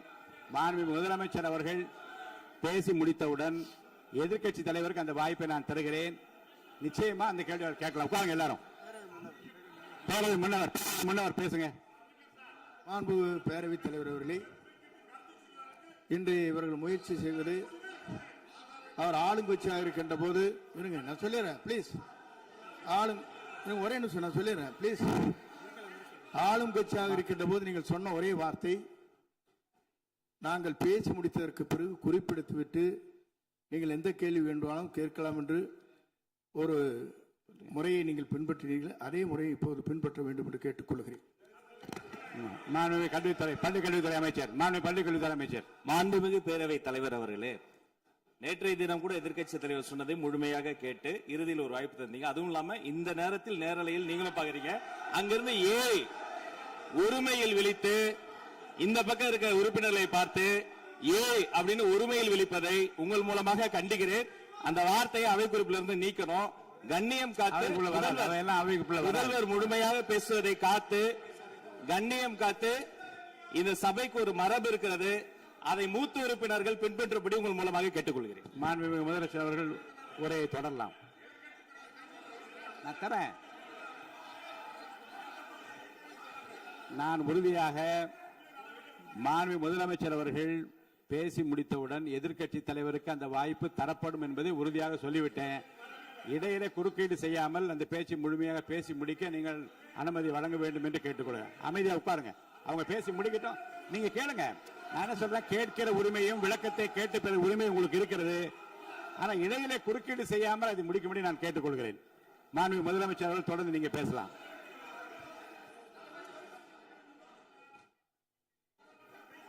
எதிர்க்கட்சி தலைவர் அவர்கள் உங்கள் கட்சியினுடைய உறுப்பினரை அமைதிப்படுத்த வேண்டும் என்று நான் கேட்டுக்கொள்கிறேன். உங்களுக்கு வாய்ப்பு தரவில்லை என்றால் அவர் எழுந்து நிற்பதில் நியாயம் இருக்கு. வாய்ப்பு தரப்போகிறேன். முதலமைச்சர் அவர்கள் பேசி முடித்தவுடன் உங்களுக்கு வாய்ப்பு தரப்படும். அது வரைக்கும் உங்களுடைய உறுப்பினரை அமைதி காக்க நீங்கள் தான் பார்த்துக் கொள்ள வேண்டும். அவை முன்னவர் மாண்புமிகு பேரவைத் தலைவர் அவர்களே, அவர் அப்போது சொன்னது வேறு, இப்போது நடந்து கொள்கிற முறைகள் வேறாக இருக்கிறது. அன்றைக்கு அவர் சொல்லுகிற போது அமைச்சர் அத்தனை பேரும் பேசி முடித்ததற்கு பிறகு உங்களுடைய கருத்துக்கள் ஏதாவது தெரிவிக்கலாம். இப்போது பின்பற்றினால் நன்றாக இருக்கும். நீங்கள் அதற்காகத்தான் சொன்னீர்கள். முதலமைச்சர் பேசியதற்கு பிறகு எதிர்க்கட்சி தலைவர் அவர்கள் பேசுவதற்கு வாய்ப்பளிக்கிறோம் என்று சொல்லியிருக்கிறார்கள். ஆகவே அந்த வாய்ப்பை நீங்கள் இல்ல அது பதில் சொல்லணும்னு கேட்டிருக்காங்க. பதில் சொல்லணும் தான் சொல்லியிருக்காங்க. பதில் சொல்லினா தான் எங்க பிரச்சனை. இல்ல அப்படி இல்ல. ஆகவே இல்ல நேற்றைய தினம் நீங்கள் அப்படி பேசிக்கொண்டது ஆறாவது இல்ல. நேற்றைய தினம் உங்கள் பேசுகிற போது ஆறாவது குறுக்கிட்டார்களா? நீங்கள் பேசுகிற போது யாருமே குறுக்கிடவில்லை. நீங்க எவ்வளவு பேசினீர்கள், எவ்வளவு வார்த்தைகள் பேசினீர்கள் என்பதெல்லாம் எங்களுக்கு தெரியும்.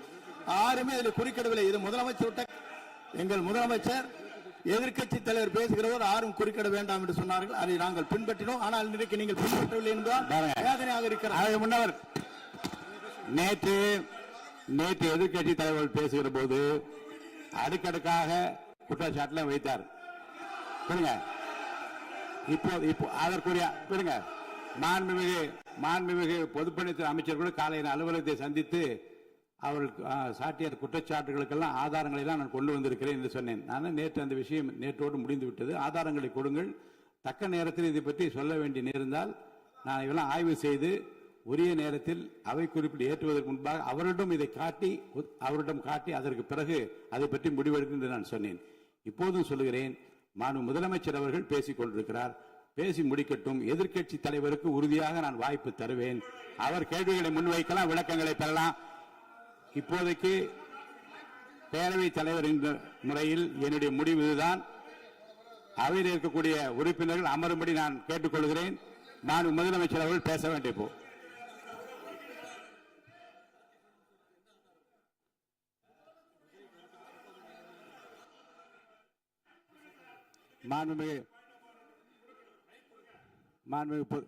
இருங்க. அதை முன்னவர் பேரவைத் தலைவர் அவர்களே, நேற்றைய தினம் நீங்கள் முழுமையாக பேசினீர்கள். உங்கள் பேச்சுக்கள் எப்படி இருந்தது என்பதும் நாடு அறியும். இருந்தாலும் கூட நாங்கள் அமைதியாக இருந்தோம். இல்ல நீங்க இருங்க. ஒவ்வொரு வார்த்தைக்கு இருங்க. நீங்க மின்வெட்டையில நீங்க சொன்னீங்க. உங்களுடைய முன்னாள் அமைச்சர் ஆற்காடு வீராசாமி இருக்கிற போது மின்வெட்டால் தான் நாங்கள் ஆட்சியே மாறியது என்றெல்லாம் சொன்ன கதையெல்லாம் இருக்கு. அதெல்லாம் சொன்னோம்னாங்க.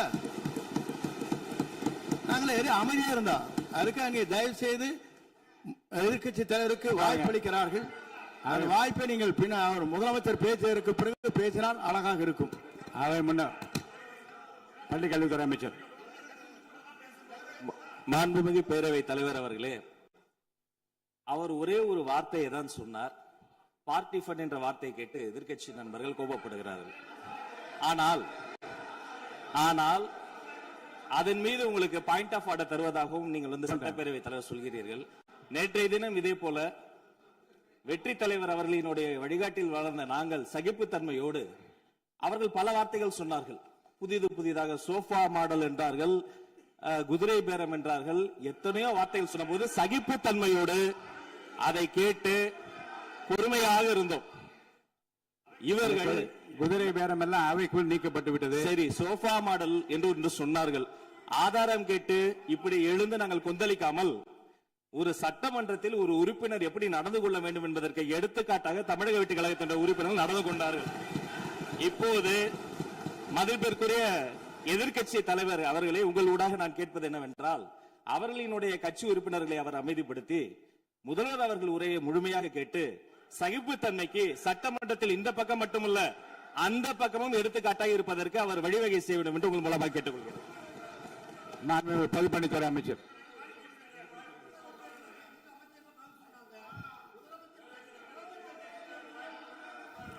மாண்புமிகு பேரவைத் தலைவர் அவர்களே, திராவிட முன்னேற்ற கழகம் முதல் நாளில் இந்த சபையுடைய மரபையும் பாரம்பரியத்தை பற்றியும் நமக்கு வகுப்படுத்தார்கள்.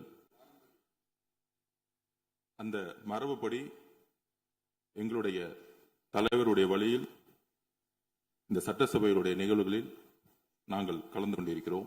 நேற்றைய எதிர்க்கட்சி தலைவர் பேசும்பொழுது எவ்வளவோ வார்த்தைகள் உண்மைக்கு புறம்பாக சட்டத்திற்கு எதிராக ஒரே நிமிஷம் பேசுறேன். சட்டத்திற்காக பேசும் பொழுது நாங்கள் அமைதியாக இருந்தோம். ஒரு 2-3 முறை தான் அவரு பேசும்போது மினிஸ்டர்கள் நின்னாங்க. ஆனா இன்னைக்கு மாண்புமிகு முதலமைச்சருடைய முதல் உரை கடந்த 4 நாட்களாக திராவிட முன்னேற்ற கழகம் முதலமைச்சர் ஏன் பேசலன்னு சொல்லிட்டே இருந்தாங்க. இன்னைக்கு பேச ஆரம்பிச்ச உடனே அவர் சொன்ன வார்த்தை பார்ட்டி ஃபண்ட் சொன்னார். எந்த பார்ட்டின்னு சொல்ல. ஆனா அந்த வார்த்தைகள் சொல்லி முடிஞ்ச உடனே எதற்காக முதலமைச்சருடைய பேச்சை இவங்க குறுக்கிடுறாங்கன்னு தெரியல. நீங்கள் சொன்னது மாதிரி முதலமைச்சர் பேச வேண்டும். பேசிய பின்பு கருத்துகளுக்கு பதிலளிக்க அவர்கள் பதிலளிக்கும், நாங்களும் பதிலளிக்க தயாராக இருக்கிறது பதிவு பண்றோம். மாண்புமிகு முதலமைச்சர் அவர்கள்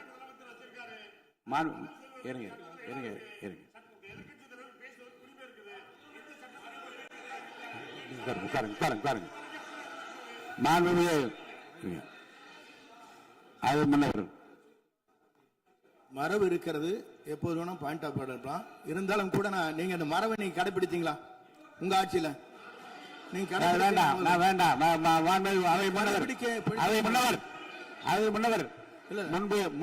முன்பு எப்படி நடந்தால் என்பதை பற்றியோ முன்பு நடந்த நிகழ்வுகள் பற்றியோ நீங்கள் சொல்லி மீண்டும் இந்த அவையினுடைய மாண்பை குறைக்க வேண்டாம் என்று நான் கேட்டுக்கொள்ள வேண்டாம்.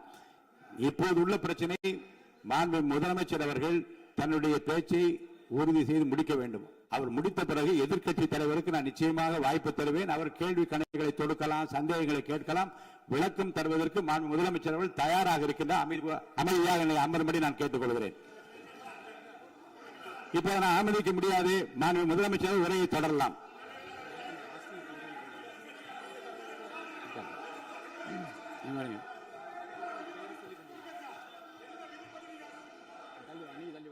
மாண்புமிகு உறுப்பினர் ஆஸ்டின் உங்க இடத்துல போய் உட்காருங்க. மாண்புமிகு உறுப்பினர் ஆஸ்டின், நீங்க ஒரு மூத்த உறுப்பினர், சபை விதிகளை நன்கு தெரிந்த ஒரு உறுப்பினர், நீங்க போய் இடத்துல உட்காருங்க. முதல்ல மாண்புமிகு முதலமைச்சர் அவர்கள் உரையை தொடரலாம். இப்போது எந்த விதமான பாயிண்ட் ஆஃப் ஆர்டர்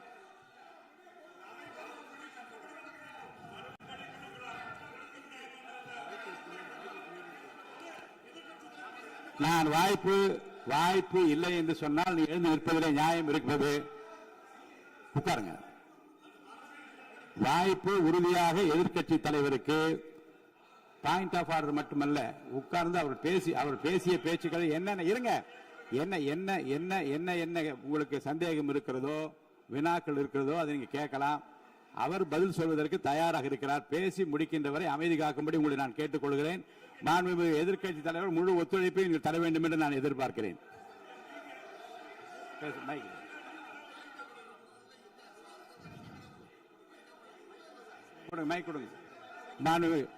மாண்புமிகு எதிர்க்கட்சி தலைவர், பேரவைத் தலைவர், நீங்க உட்காருங்க. நேற்று நான் பேசும்போது சில அமைச்சர்கள் குறுக்கிட்டு பேசினாங்க, அதற்கு நீங்க அனுமதி கொடுத்தீங்க. அதே மாதிரி இன்னைக்கு முதலமைச்சர் பேசும்போது சில வார்த்தைகள், தவறான வார்த்தைகள் பேசுறாரு. அவர் பார்ட்டி ஃபண்ட் அப்படின்னு சொல்லியிருக்கிறாரு. அவர் அமைச்சர் அந்த பார்ட்டி ஃபண்ட் எந்த பார்ட்டின்னு கூட சொல்ல தைரியம் இருந்தா சொல்லுங்க, நாங்க அதெல்லாம் ஃபேஸ் பண்ண தயாரா இருக்கோம். எதையும் ஆதாரத்தோடு எதையும் பேசுங்க. இங்க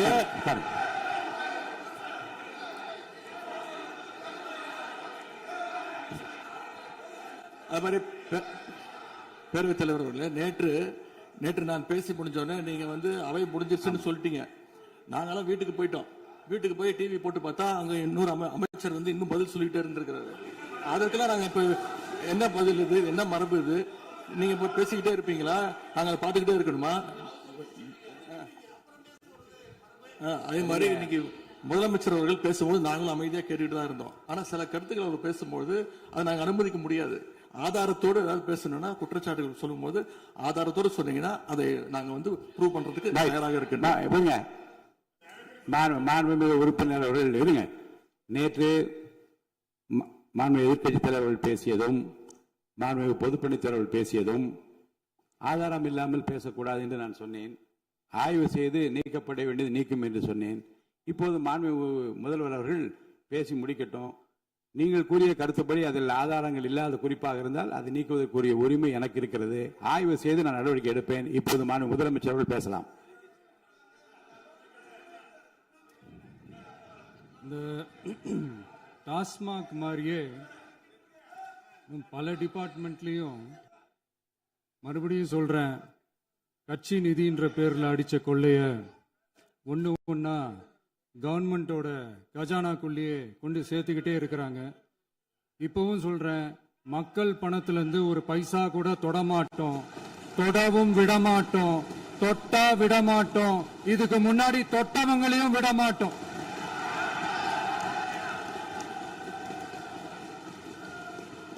ஒவ்வொரு ஊழலா வெளியில வரும் போலே, ஒவ்வொரு வேஷமா கலைஞ்சிரும் போலே, இங்க இருக்கிற நிறைய பேரு நடுங்கி போய் இதுல நம்ம மேல அவதூறு வேற.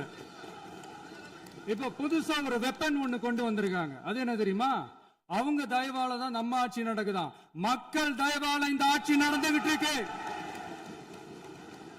மனசாட்சி உள்ள சக்திகளோட ஆதரவால இந்த ஆட்சி நடந்துகிட்டு இருக்கு. நாங்க தான் அனுப்பி வச்சோம் அப்படின்றாங்களே. அனுப்பி வச்சவங்களுக்கு மினிஸ்ட்ரியில இடம் கொடுத்தா ஏன் கதறீங்க? ஏன் இவ்வளவு கோபம்? ஏன் இவ்வளவு கதறல்? இதுல இன்னொரு முக்கியமான விஷயம், மார்க்சிஸ்ட் கம்யூனிஸ்ட் கட்சி நமக்கு ஆதரவு கொடுத்தது சுயேட்சையா எடுத்த முடிவுன்னு சொல்றாங்க. அதே மாதிரி இந்திய கம்யூனிஸ்ட் கட்சி நமக்கு ஆதரவு கொடுத்தது சுயேட்சையா எடுத்த முடிவுன்னு சொல்றாங்க. இதுல எங்க இருந்து நாங்க தான் அனுப்பி வச்சோம்னா புரியலையே. மக்களுக்கு நல்லா புரியும், எல்லாத்தையும் தெளிவா பார்த்துக்கிட்டு இருக்கிறாங்க.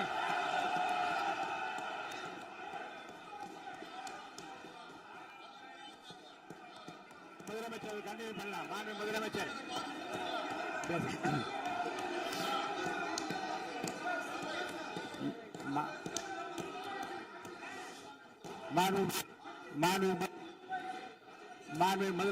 கண்டினியூ பண்ணலாம். நீங்க கண்டினியூ பண்ணலாம்.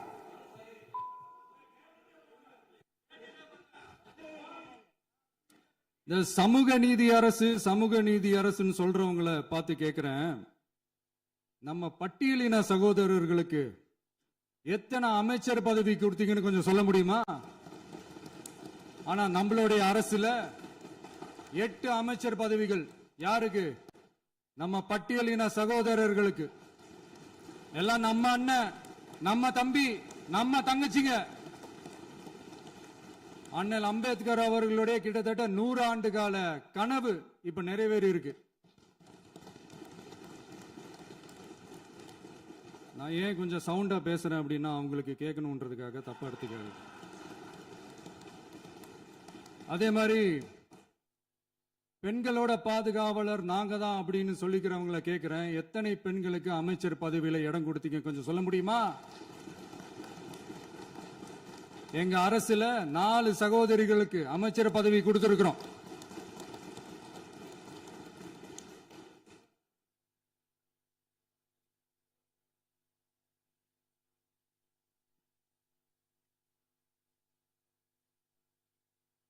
அதனால மக்களால் நிராகரிக்கப்பட்டு மக்களால் அகற்றப்பட்டவங்களுக்கு ஒண்ணு சொல்லிக்கிறோம், தப்பே செய்ய மாட்டோம், ஊழலே செய்ய மாட்டோம், நேர்மையா தான் இருப்போம், நியாயமா தான் இருப்போம் அப்படின்னு சொல்றவங்களால மட்டும்தான் கூட்டணி ஆட்சி அமைக்க முன்வரும். ஆட்சியிலையும் பங்கு, அதிகாரத்திலையும் பங்கு கொடுக்க முன்வரும். ஊழல்லையே ஊறி போனவங்களால இந்த கூட்டணி ஆட்சியோ ஆட்சியிலையும் பங்கு அதிகாரத்திலையும் பங்கு கொடுக்க முன்வராது. மெஜாரிட்டி இருந்தாலும் தரமாட்டாங்க, மெஜாரிட்டி இல்லைனாலும் தரமாட்டாங்க. கேட்டா ரெடிமேடா ஒரு பதில் ஒண்ணு வச்சிருப்பாங்க, கூட்டணி ஆட்சியை மக்கள் விரும்ப மாட்டாங்கன்னு. அதே மக்கள் தான் இப்ப அவங்கள பார்த்து சிரிக்கிறாங்க. நான் பதவியேற்ற அன்னைக்கு கொஞ்சம் டைம் அவகாசம் கேட்டேன். எதுக்கு கேட்டேன்? நிதி நிலைமைலாம் கொஞ்சம் மோசமா இருக்குது, அதெல்லாம் கொஞ்சம் சரி செஞ்சுக்கிட்டு படிப்படியா கொஞ்சம் கொஞ்சமா நான் கொடுத்த வாக்குறுதிகள்லாம் செயல்படுத்துவேன், அதுக்காக கொஞ்சம் டைம் அவகாசம் கேட்டேன். நான் ஏதோ வேற எதுக்காகவோ வேற யாருக்காகவோ ஏதோ அவகாசம் கேட்ட மாதிரி. அடுத்து இங்க சபையில இல்லாதவங்களை பத்தி பேச வேண்டாம்னு நினைக்கிறேன்.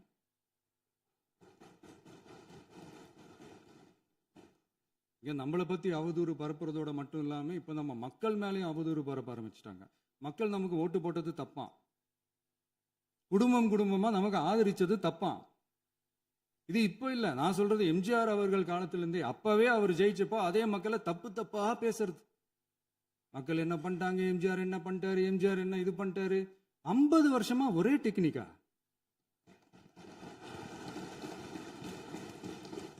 டெக்னாலஜி எல்லாம் மாறி வேற எங்கேயோ போயிட்டு இருக்கு பஸ். இதுல கொஞ்சம் டெக்னிக்காச்சும் கொஞ்சம் மாத்தினா கொஞ்சம் நல்லா இருக்கும். அதனால மக்களுக்கு யூஸ்ஃபுல்லா இருக்கிற மாதிரி இந்த ஆக்கப்பூர்வமான கருத்துக்களோ ஆக்கப்பூர்வமான யோசனைகளோ இருந்தா சொல்லுங்க, அதை நாங்க டெஃபரெண்டா எடுத்துக்கிறோம். ஆனா அதை விட்டுட்டு இந்த நக்கல் நையாண்டி சம்பந்தம் இல்லாத பேச்சு இதெல்லாம் பேசிட்டு அப்புறம் முதல்வர் பதில் சொல்லல, முதல்வருக்கு பதில் சொல்ல தெரியல அப்படின்னா அப்புறம் என்ன சோஃபா மாடல் ஆட்சியா? அது என்னன்னு புரியறதுக்கு எனக்கு ரொம்ப நாள் ஆச்சு. இந்த sofa set, table chair, teapoy, furniture பிசினஸ்லாம் வேற எங்க வெளியில போய் பண்ண சொல்லுங்க. அப்படி அந்த பிசினஸ் தான் பண்ணணும்னா நிறைய பிசினஸ் பண்ற மாதிரி வெளியில போய் பண்ண சொல்லுங்க, இங்க சட்டசபைக்குள்ள வேணாம். அதனால ஆக்கப்பூர்வமான கருத்துக்கள் இருந்தா சொல்லுங்க, டெஃபினட்டா அது சரியா இருந்தா நாங்க ஏத்துக்கிறோம். எனக்கு ஒரு குட்டி கதை ஒன்று ஞாபகம் வருது, சொல்லாமா? ஒரு ஊர்ல ஒரு பெரியவர் வெயில் ரொம்ப ஜாஸ்தியா இருக்குன்னு சொல்லிட்டு கண்ணுக்கு மேல கை வச்சுக்கிட்டு இப்படி சுத்தி முத்தி தேடிக்கிட்டு இருந்தாராம். அப்ப கூட இருந்த ஒரு சின்ன பையன் என்ன தேடுறீங்க அப்படின்னு கேட்டானா. அதுக்கு அந்த பெரியவர் சொன்னாரா, அது ஒண்ணு இல்ல தம்பி, உங்க அப்பா இங்கதான் இருப்பாருன்னு சொன்னாங்க, அதான் தேடிக்கிட்டு இருக்கேன், எங்க உங்க அப்பாவையா காணோம்?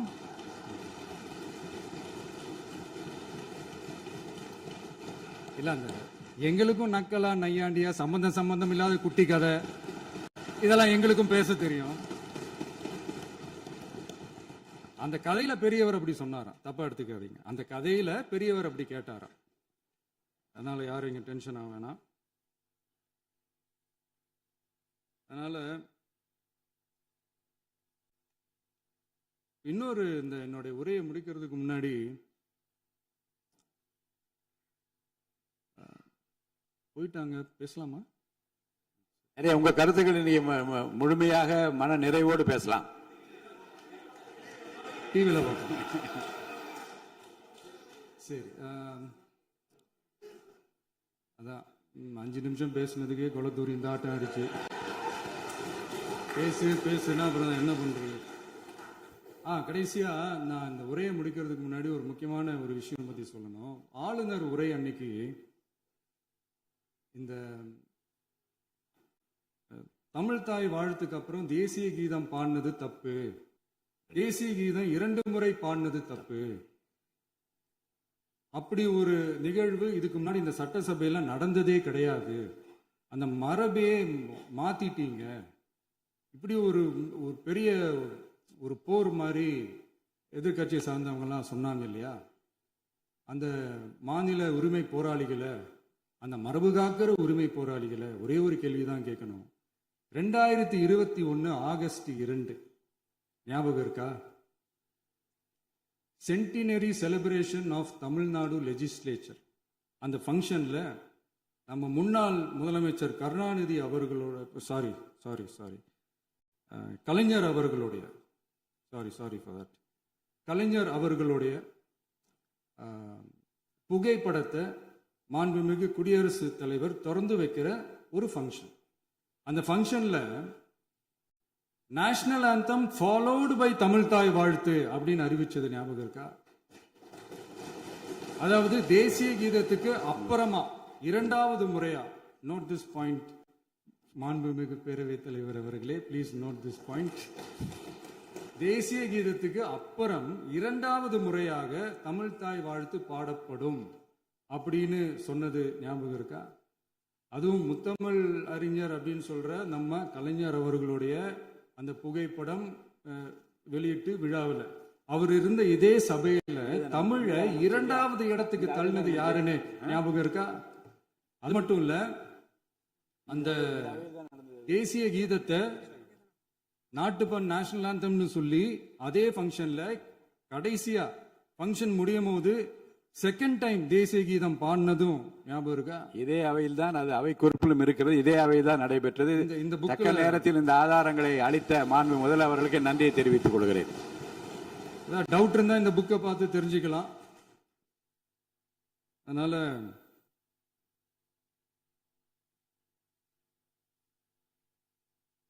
இதெல்லாம் கேட்டா என்ன சொல்லுவாங்கன்னா, அது ஜனாதிபதி கலந்துகிட்ட ஃபங்க்ஷன், அதெல்லாம் அப்படிதான், அதெல்லாம் கண்டுக்க கூடாது அப்படின்னு சொல்லுவாங்க. இதே மாதிரிதான் பேசுறது ஒண்ணு, செய்யறது ஒண்ணு, செய்யறது ஒண்ணு, பேசுறது ஒண்ணு. இதெல்லாம் மக்கள் பார்த்துக்கிட்டு இருக்காங்க. எலெக்ஷனுக்கு முன்னாடி தான் அப்படி செஞ்சுக்கிட்டு இருந்தாங்க. இப்போ எலெக்ஷனுக்கு அப்புறம் அதே தான் செய்கிறாங்க. இந்த விஜயையும் சாமானியர்களின் உண்மையான சமூக நீதி அரசையும் அவமானப்படுத்துறதுக்கு தான் அவங்களோட அந்த பொலிட்டிக்கல் சீனியாரிட்டி அது பயன்படுத்துது போல. சரி, செய்யட்டும் செய்யட்டும், நல்லா செய்யட்டும். இப்போ ஆனாலும் நம்மளுடைய மாநில உரிமை, மொழி உரிமை, உத்தம உத்தரர் போல வேஷம் போடுற எதிர்கட்சிக்கு ஒன்றை மட்டும் ஆணித்தரமாக சொல்றோம். உங்களை மாதிரி தமிழ் தமிழ்னு சொல்லிக்கிட்டு, மொழி, பண்பாடு, கலாச்சாரம்னு சொல்லிக்கிட்டு ரெட்டை வேஷம் போடுறவங்க நாங்க கிடையாது. உலகெங்கும் வாழும் என் தமிழ் சொந்தங்களுக்கு நம்முடைய உத்தரவாதம் தமிழ் தான் எங்க உயிர் நாடி அப்படின்றத மறக்க மாட்டோம். இப்பவும் சொல்றோம், மாநில உரிமையில எப்பவும் உறுதியா இருப்போம். அதே சமயத்துல அரசியல் வேற, ஒன்றிய மாநில அரசுகளுக்கு இடையே இருக்கிற நிர்வாக அணுகுமுறை வேற. இதுல நாங்க ரொம்ப தெளிவா இருக்கிறோம். அதனால எங்களுக்கு பாடம் எடுக்கிறதா நினைச்சுக்கிட்டு உங்க வேஷத்தை நீங்களே கொஞ்சம் கொஞ்சமா கலைச்சிக்கிட்டே வரீங்க, மறந்துடாதீங்க. அப்புறம்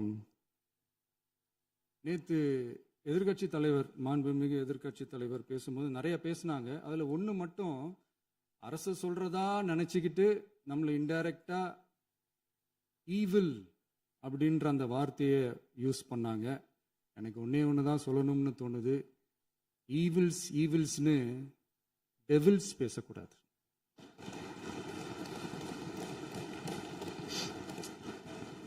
அவங்க இருந்திருந்தா ஒரு ஆக்ஷன் பண்ணணும்னு எனக்கு தோணுச்சு.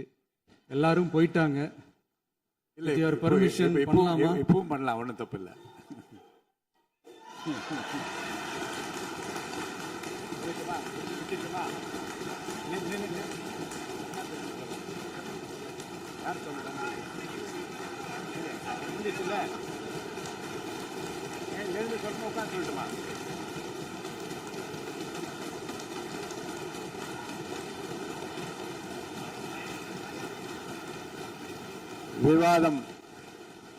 விவாதம் முடிவுற்றது. மாண்புமிகு உறுப்பினர்கள் முன்மொழிந்த திருத்தங்கள் வலியுறுத்தப்படுகின்றனவா என்று அறிய விரும்புகிறேன். மாண்புமிகு உறுப்பினர்கள் முன்மொழிந்த திருத்தங்கள் அனைத்தும் பேரவையின் அனுமதியில் திரும்ப பெறப்படுகின்றன.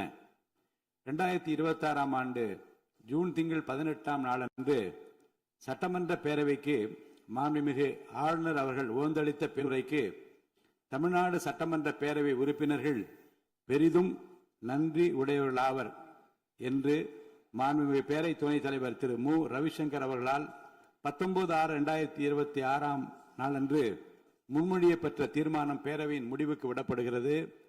ஏற்போர் ஆம் என்க, மறுப்போர் இல்லை என்க. ஏற்போரே அதிகம் என்று கருதுகிறேன். ஏற்போரே அதிகம். தீர்மானம் நிறைவேறியது. அரசினர் தீர்மானம். பேரவை மீண்டும் கூடும் நாள் குறிப்பிடப்படாமல் ஒத்திவைக்கப்பெறும் தீர்மானம். மாண்புமிகு பேரவை முன்னவர் அவர்கள். மாண்புமிகு பேரவைத் தலைவர் அவர்களே, பேரவை விதி 25 1 கீழ் 1 படி பேரவை மீண்டும் கூடும் நாள் பெறாமல் ஒத்திவைப்பு பெறலாம் எனும் தீர்மானத்தை மொழிகிறேன். மாண்புமிகு பேரவை முன்னவர் அவர்களின் தீர்மானம் பேரவையின் முடிவுக்கு விடப்படுகிறது. ஏற்போர் ஆம் என்க, மறுப்போர் இல்லை என்க. மறுப்போரே இல்லை என்று கருதுகிறேன். மறுப்போரே இல்லை. தீர்மானம் ஒருமனதாக நிறைவேறியது. பேரவை மீண்டும் கூடும் நாள் குறிப்பிடப்பெறாமல் ஒத்திவைக்கப்படுகிறது. வணக்கம்.